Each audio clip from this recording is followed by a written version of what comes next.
It's a foggy morning this morning. We had a lot of thunderstorms yesterday. We got a lot of rain. And this is what we have this morning.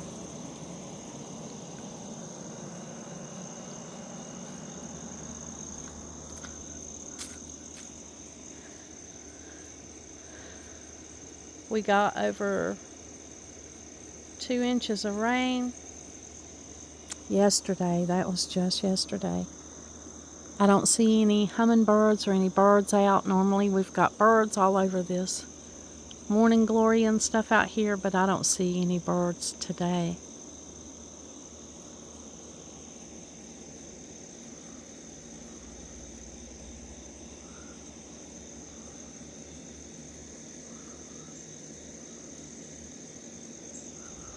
I'm just out here enjoying it. I'm going to go in and make a cup of tea and come out here and just enjoy this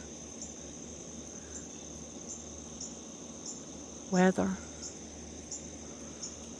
I do hear the birds. I don't see them, but I hear birds.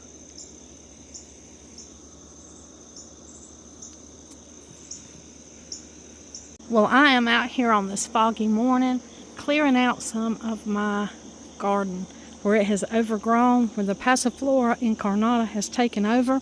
And as I was just thinking about the two kinds of passion flower that I have. This is the Passiflora Incarnata. You saw it many times on my video. It's a treasured plant in my garden. I love it. I make tea from it. I make tea from the blooms, the leaves, some of the soft stems, and it's a very relaxing passion flower, very relaxing tea. And you can eat any part of this tea that's above ground. And that's what I do. I harvest a lot of it. Now this thing is just hanging with maypops or passion fruits. It is hanging all over it. And I am harvesting some that are ripe. You can see the some that have yellow. They're ready to harvest. And I'm in here cutting down and harvesting the ones that are kind of yellow. Now I am not harvesting the complete green ones because they won't ripen any more than they already have. If I pluck them, they're not like a tomato in that they will ripen. You can see it's just loaded with passion fruits this year. It was a good year for these fruits. There were beautiful blooms. It smelled really good. But it's overtaken the garden, so it's time for me to clear it out. Normally I would wait a little longer and get more of the fruits ripened, but it's at a time where I have just got to get this stuff off. I want to see some other foliage that I have that's fall, that'll be out in the fall. Now the Passiflora Incarnata, the flower is very distinctive. You can see it's purple. Sometimes it's called purple passion flower. It has a lot of really lacy components to it. Unlike the passion flower, the next one I'm going to show you. Now this one, Donald foraged it wild, local. It's native to North America, and we can eat all of the parts of it.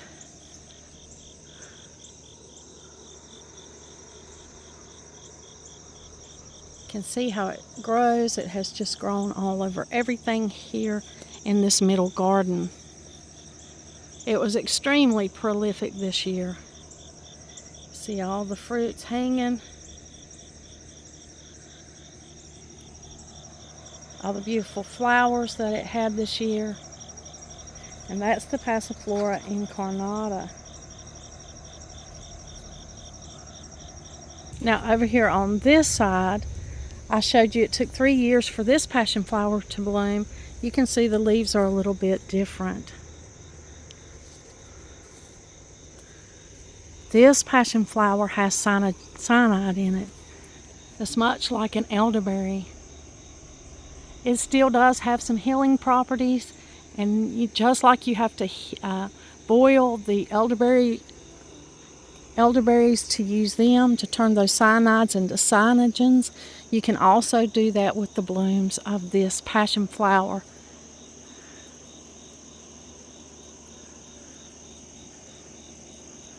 There's not a bloom open on it. They bloom when the sun comes out fully, and so that's why you don't see this thing blooming this early in the morning. I do not use these leaves for tea. I have not made any concoction with this Passiflora caerulea. So that's the difference. This Passiflora caerulea is native to South America, and it is not one that you can just trim off the leaves and stems and make tea. If you make tea from this, you will have to boil it for 10 minutes. You will have to boil the flowers. A lot of people make tea out of the flowers, but you will have to boil those flowers also.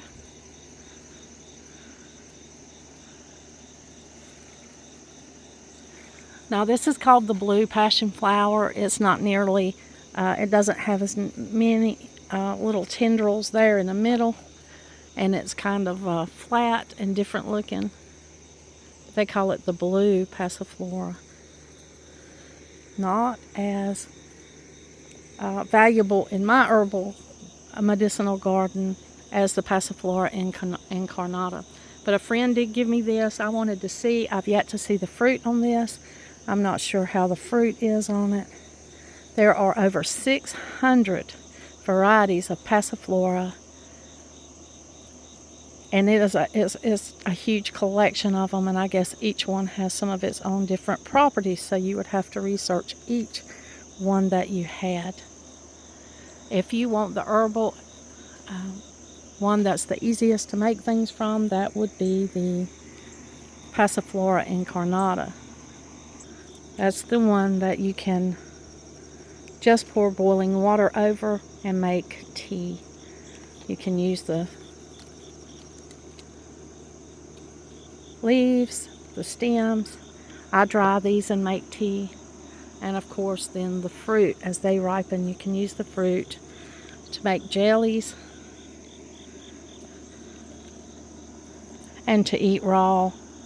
I love the way they are. They're much like a pomegranate inside. They have seeds with fruit. The fruit is around the seeds. But I'm out here cleaning this up today. I just wanted to tell you some of the differences in this to help identify it for you if you're deciding whether or not you want to put a Passiflora in your garden for medicinal purposes. Just make sure you get the Passiflora Incarnata, one that has no cyanide, easy to use in your herbal teas, can eat the leaves, stems, and flowers and fruit when it ripens, and that's the one to get.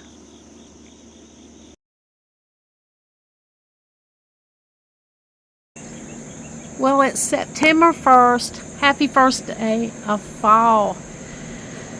It's a beautiful day.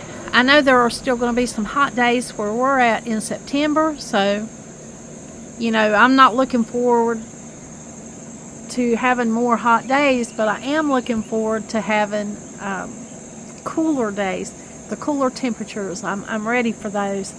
We had a severe thunderstorm last night, lightning, thunder, the whole 9 yards. I'll show y'all the rain gauge here in a little bit, how much rain we got in just one storm. I'm having my tea cold this morning.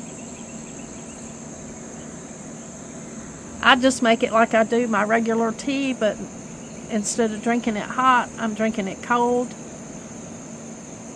Just because it's probably going to be a hot day, and it just felt like it would be a refreshing change to have it cold. I love tea any way it comes. This is non-sweetened. I don't have any sweetener in it. It's black tea with some ginger in it. and it's good this morning. It tastes good. I don't know if tea is an acquired taste or if you just have people that love it. Our family has always loved tea. My sons, my daughter, her husband, all of us love tea. Most of them drink it iced tea, like Southern iced tea. We've drank that, ever since we were little. That's what we had in our household. We had tea and water. So that's what we grew up drinking, and that's what I love to drink today. I have really gone back to it especially since I completely quit all sodas.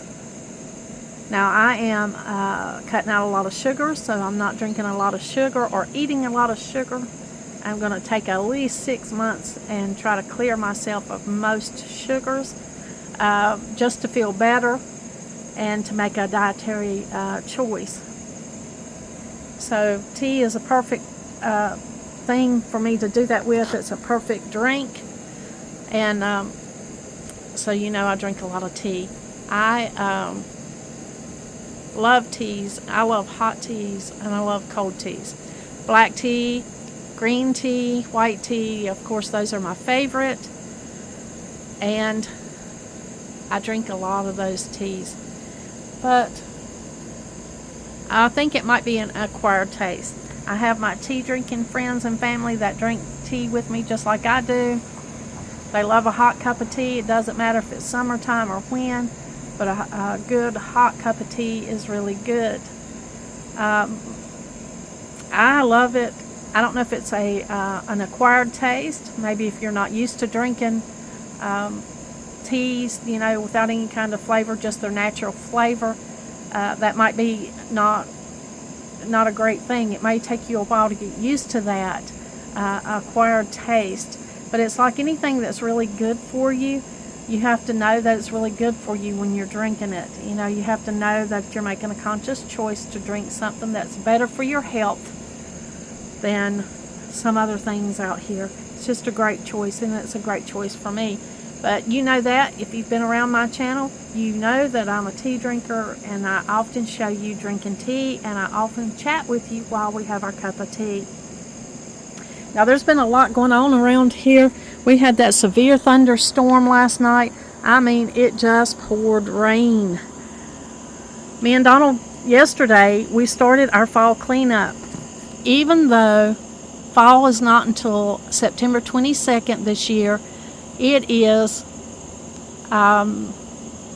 necessary for us to go ahead and start our cleanup because things have gotten so overgrown. The passion flower plant, the passion flower vine, the Passiflora Incarnata, it has really, really had a good year, and it has showed out.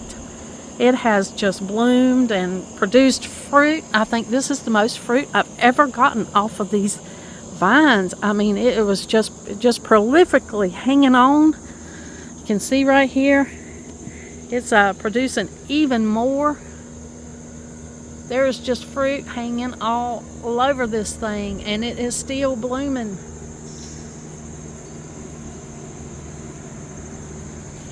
Here it's stretched over to the camellia bush, and look at that.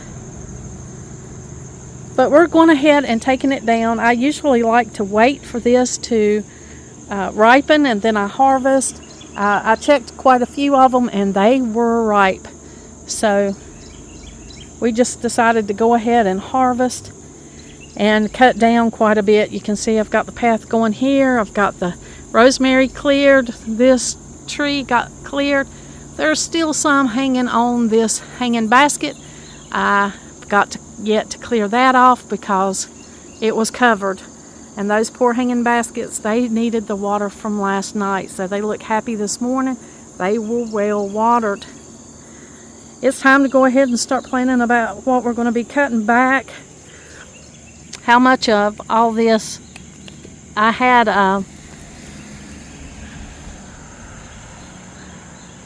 some that I have, some of this passion flower, the actual plant that I've dried for tea. But I got 2-gallon buckets of passion flower. right here. And you know, I've already picked one big basket. This is something that I like to make jelly out of. I went ahead and opened one because I'm going to eat one for breakfast this morning. You can see the little fruits in there. I got an ant. Let me get rid of him. I don't want to share my breakfast with an ant this morning. But I'm going to enjoy just snacking on this. You can see how it looks inside. It's got kind of a yellowish look, so you know that it's ripe. You can wait till they fall off, or just go ahead and pick them when they have kind of a yellow blush to them. It's not hard to tell if you're used to picking them. Like, you can tell that this one is ripe because it's got a yellow blush to it. It's not completely green. I did go ahead and pick some of the completely green ones because I'm going to use them in jelly, and there'll be added sugar to that jelly, so the tartness, it'll turn, you know, it's sweet and it'll be delicious. Let me turn you around here. And I'm just going to share with you how I eat this thing. If I can do it with one hand. This is why I refer to it looking much like a pomegranate. You can't really see the black seed in this one. I bet the seed's not yet ripe. So it might be a little tart.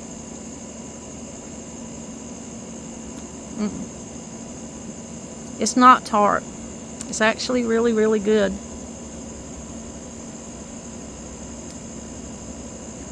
Most of them have the black seeds.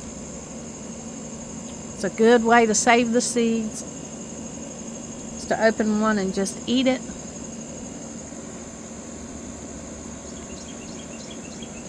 And then when you eat it,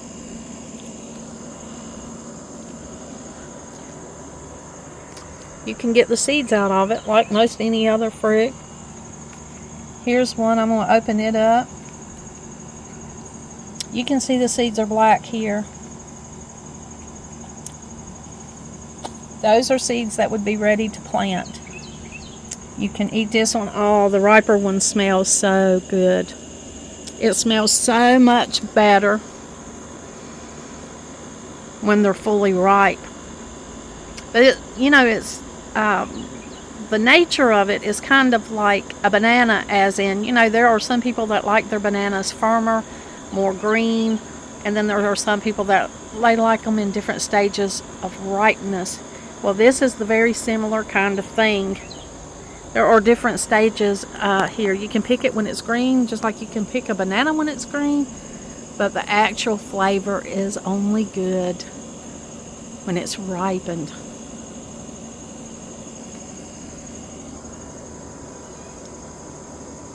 There's the little seed. You can see it's black. And then the little fruit around it. It has a really big impact. The fruit does. I love them. They're delicious. I usually don't swallow the seeds. I usually try to hang on to them and dry them out because I have a lot of people that like to get seeds and cuttings from this little garden. Now, we've had this Passiflora for, I can tell you how long. We've had it for a really long time. And I've told you the story of how we foraged it. I showed Donald a picture of the passion flower, and he said, oh yeah.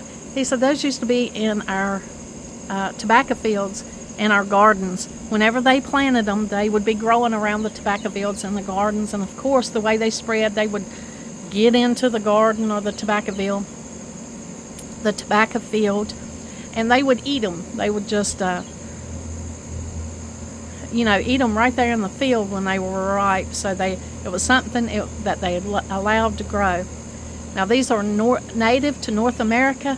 Certain states there are native to. You can look that up really easy and see that most of the states in North or in southern, just most of the states there can grow a form of Passiflora incarnata.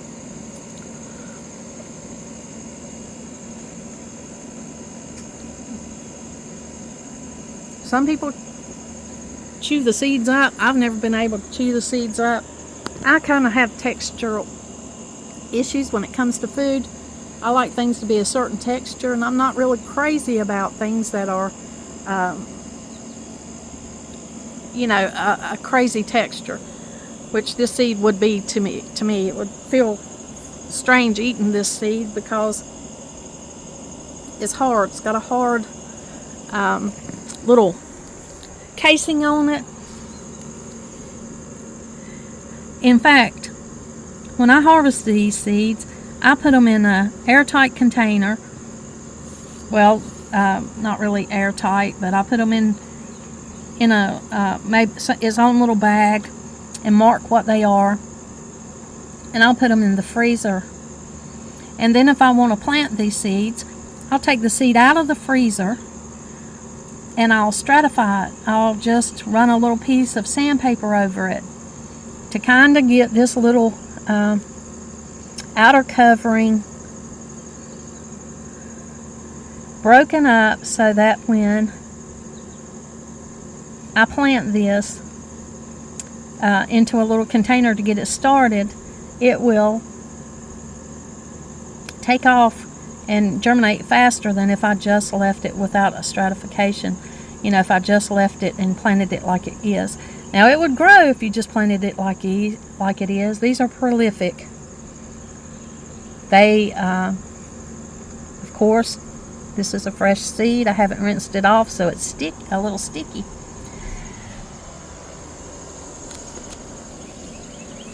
But passion flower vines, this Passiflora Incarnata, is really easy to start from seed. I've done it many times, very basic. I just told you the way that I do it. And you have little vines that'll come up, and then you can pass those along as needed to friends and family, whoever you're sharing your plants with. And it also travels by root. You better believe that when you plant one of these Passiflora Incarnata vines, when you plant a passion flower vine, this thing is going to run by root, and it'll run a good 30 feet. I mean, Donald's having it here. He just mows them down when they're young and tender, and you never even know that they're in the yard. But if he lets it grow, you'll see I think I may have shown you in one of my videos. I've shown you how they grow, how they'll pop up all over the yard. I heard one person say, passion flowers have different names. They have passion vine. It is a passion vine, and that's what it is, so that's what we always called it. But because they did grow in the garden in areas, and when you step on them, they make a distinct pop. You get a real distinct popping sound when you step on one of these plants and one of these fruits. So if you were out in a garden and you were saw some of this growing, if you accidentally stepped on,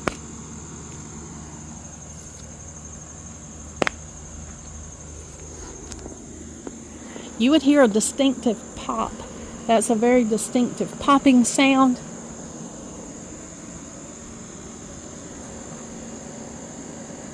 And so I always thought that maypops, they called them maypops in our area.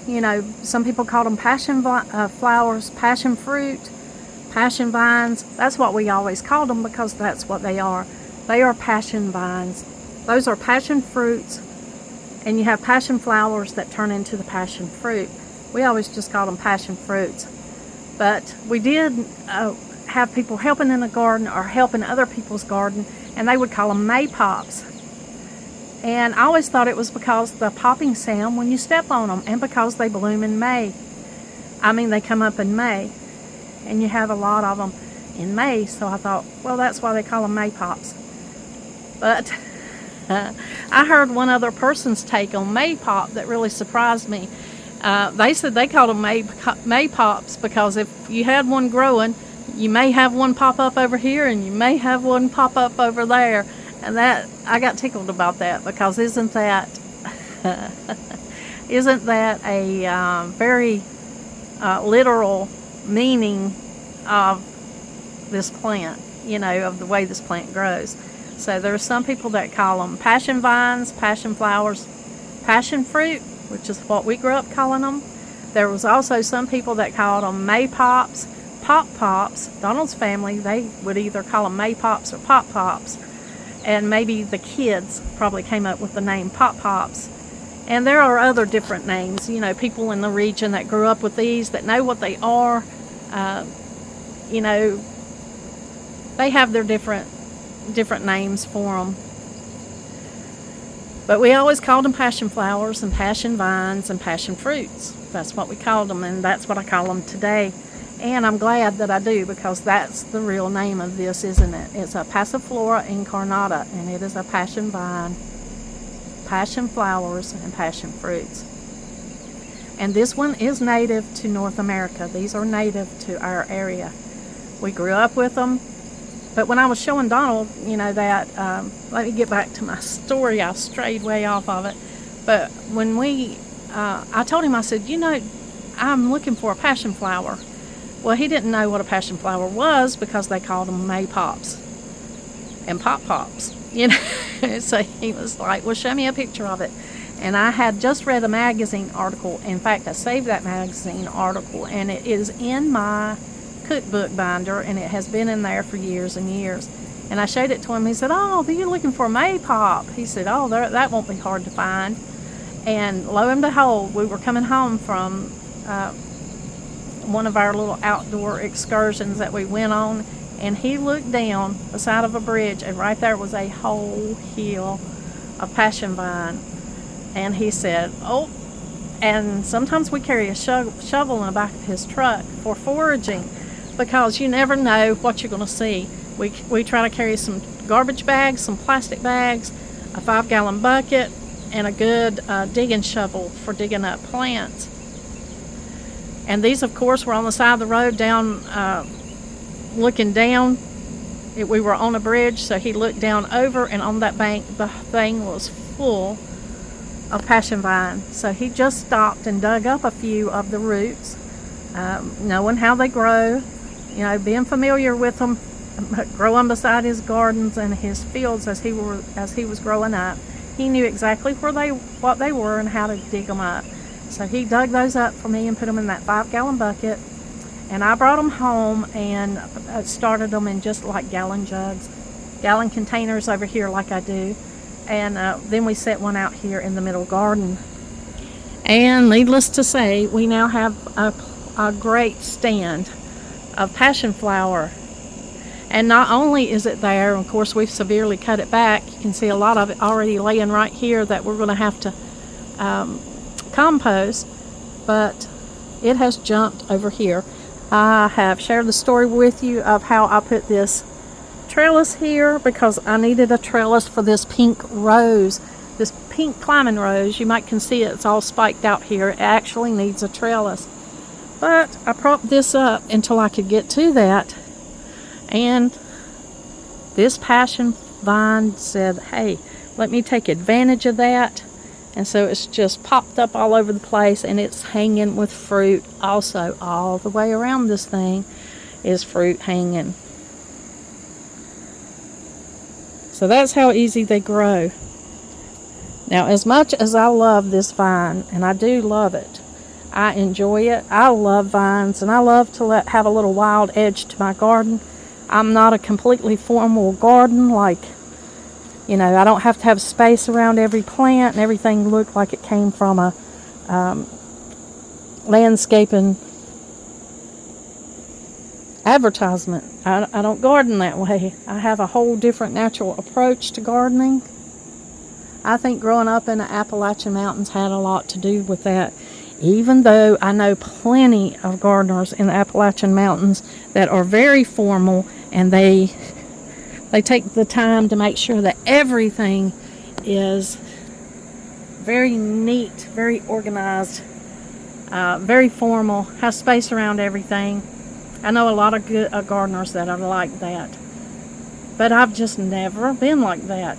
I've always just loved to see the course of things and give them a little freedom. I give the plants a little freedom to show out. And I have a lot of wildflowers in my garden, so it goes right along with the cottage style gardening that I do. Actually, we are on this lot in the city. We're on a small lot. It's between 1/4 and 1/3 of an acre. I need to narrow that down for y'all. It's not 1/4 and it's not 1/3. It's somewhere in between there. There's the exact dimensions of this lot, I'm sure, on some paperwork around here. I need to look it up and give you the exact dimensions.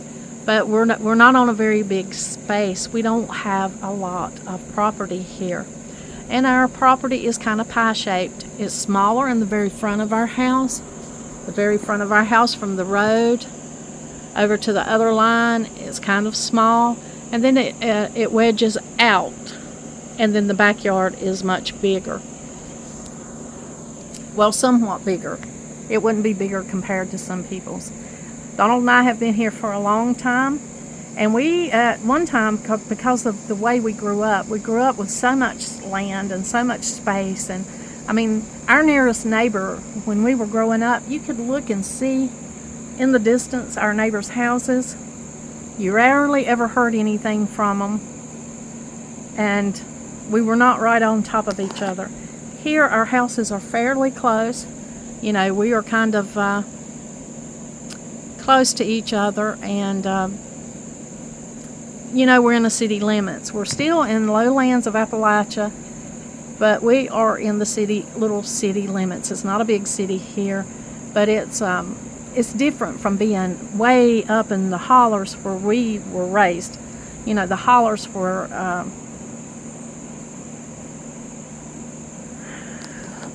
where our family are.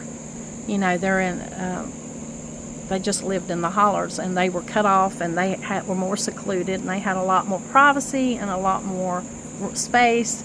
It's a lot different from being on a city lot. But this is we bought a trailer when we first got married, and we lived in that until, we lived in it over a year, and then I got pregnant with our first child. So we moved here when he was 10 months old. So we lived in that trailer, I want to say maybe almost 3 years. It was over 2 years. And it was in a little trailer park. It wasn't a wild trailer park. It was very regulated, but those trailers were really close together. And then when I got pregnant with my first son, it was so crowded that we came here and we bought this house. So that's the story of this house. We moved here when my oldest son was 10 months old, and then we had our 2 other children here and brought them back to this house, so this has been home. And then we have 6 grandchildren, and they've came back to this house, and this has been Grammy and Grampy's house. This is what they love. This is what they know.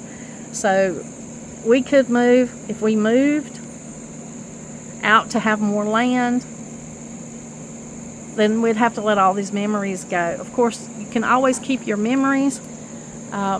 You know, you don't have to stay in the same place forever. We realize that.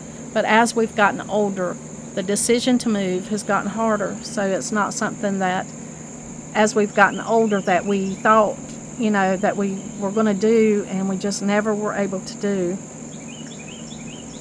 And now here in the stage we're at, we are kind of in a good central location. We're in a good central location for our children to come and visit, to bring the grandchildren here while they work. We're close to all of them. Donald's mother, you know, she needs more care now, and so he's in a central location where he can get to her easily. And we are close to some of the best hospitals in the world. World-renowned hospitals for care if that's what you need. So it's good as you age to think about things like that. And to put all of it in a nutshell, Donald and I have just tried to do the best we can with what we have. And over the years, we have formed our little garden beds. We have brought rocks from the mountains, from what was my dad's little farm. We've brought rocks here and bordered our flower beds, and of course I have done videos with you on all of that. Things are overgrown right now, so it'd be hard for me to show you the rock wall, but there are rock walls with mountain rock all the way around every garden. Covered up by everything right now, but when we clear that off here in the fall, you'll see that rock border. That's something that we enjoy. We enjoy our rock border, and we've brought it here piece by piece over quite a few years, so it's just been, you know, it's a great addition to our garden. And it's all up under here. All the way around our gardens, you'll see we have the rock border.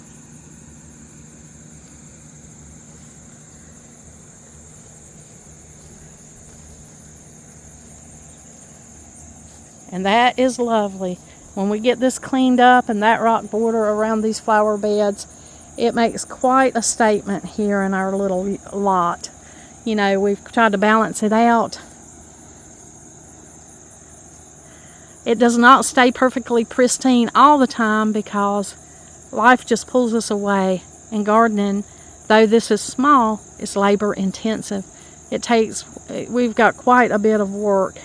And it goes all the way around. When we get this cleared up in the fall cleanup, you'll be able to see all of the rock borders around our gardens. That's something we love, we enjoy. Of course, we know how each rock got here. This is the little central garden right here.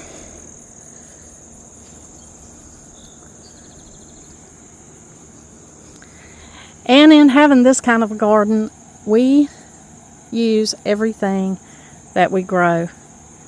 Some things we grow just because they're awesomely beautiful, like that lemon lacy elderberry.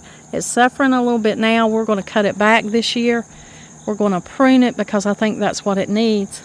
The hot weather is taking a toll on it, like so many of the plants that's in the garden this year. But that's okay.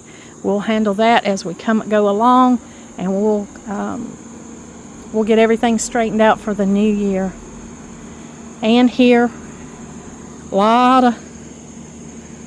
of work to be done here. We will cut the elderberries back also. But overall, we've loved this little house. We've loved this little garden. We've made it home. We've got a lot of memories here. And it works for us. But back to the passion fruits. I am harvesting the passion fruits now. I'll be making a redo. I have a video on how to make passion flower or passion fruit jelly. And it's a rather long video. It was one of my first videos that I put out, and I loved it. I loved making it. And, you know, in the process of making the jam, I kind of forgot. The jelly. It's actually jelly. I was extracting the fruit from the passion flowers. I was extracting the juice so I could make the jelly. But I would get so caught up in the process that occasionally I would forget that y'all were with me. So I want to make a short and more concise video on how to make jelly from these fruits, just to help us out if anybody else is out there who is interested in making jelly from their passion fruit, or even obtaining some passion fruit and making jelly.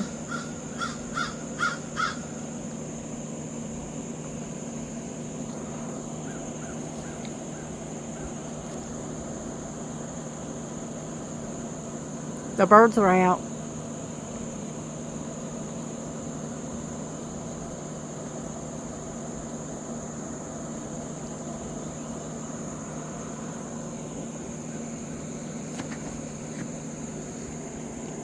They're loud, so if you hear them, you'll know they're out and active this morning.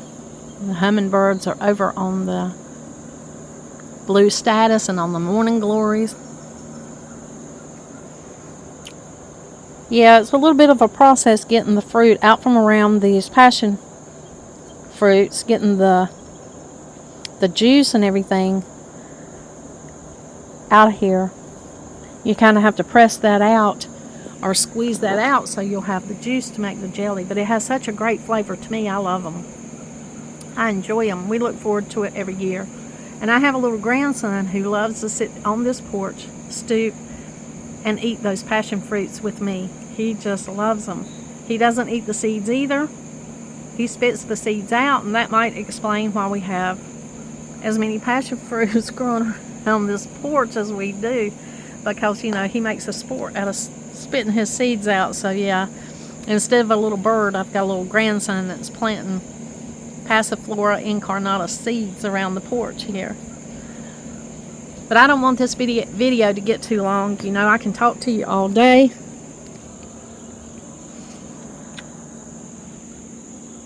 I'll show you look how much rain came from that downpour last night. My goodness. 3 inches of rain from one downpour. Couldn't be more precise than,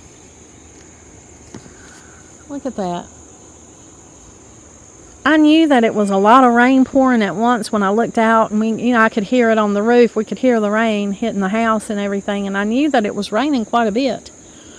But I didn't realize it was that heavy, that much flooding of rain coming from that thunderstorm. That's where a rain gauge comes in handy. And we've got a big old rain gauge because it helps us keep up with it. I got some before we started the fall garden cleanup, and I'll take some after shots with you. I would like to include you in the cleanup so that you could see what I do, but I think it's pretty obvious. We get in and we cut down and we pile it up out here, and then Donald gets the wheelbarrow and fills it up and takes it to the compost pile. I've shared with you my compost piles before in my previous videos on here. I shared with you the compost pile where we take the fresh green stuff to one side and let it compost, and then the other side it just is broken down. As we go on this side of the house, I'll go ahead and just show you. I know I've shared this with you many times, but I'll just go ahead and share it with you one more time. The compost areas. This is the decomposed compost right here. Now this is what we put on the garden. It's what we mix with our soil. It's what we feed our areas with, is this decomposed compost. Now on this side is where the fresh stuff is thrown and it decomposes. Donald will break it up more as he gets time, and it decomposes, and then it breaks down to this, and we will move this over here, and that's the big compost area. And it's probably surprising that it's right here near the gate entrance into the backyard, but our backyard's private. It's used for family and friends. This is an area that needs work. These are more of the rocks. We like to keep it attractive here. And then of course there, as you come on in, you'll see the elderberries and you'll see the little vegetable garden. So, you know, there's always work that needs to be done. This is a pumpkin growing right here. We're going to take it out.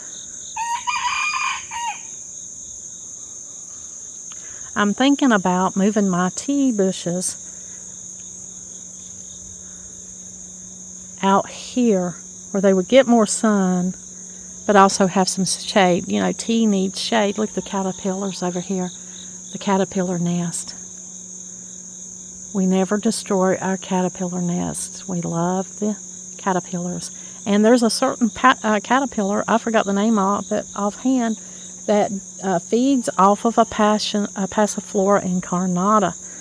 I mean, that would be easy research to do to find out the name of that caterpillar, but it's red and gray. It's a very unusual, very beautiful butterfly that only uses the Passiflora Incarnata. If I can ever get a video with that included, I'll share that with you. But here is our compost pile. I just wanted to show you what I was talking about. coming back from showing you the garden. Look at this. This morning glory has decided to make use of this mullein plant and just use it as a rod to grow up. And of course the hummingbirds love that. Finally have a marigold that's blooming. I didn't plant as many marigolds out here as I normally do. And of course this whole area is due for a makeover. I won't be moving my comfrey. I will be digging up half and putting half of it in another place to have 2 stands of comfrey, because that's an herb I use all the time. And over here is rosemary. I won't be hurting those rosemaries. I will be taking out redwood bush trees that don't need to be growing here. There's oregano that needs to be severely cut back. There's some catnip over here. But mainly the changes will be coming from here on down. And we are going to try and move our blueberry bushes out here where they'll get more sun. That's the goal, is to move these blueberry bushes and try to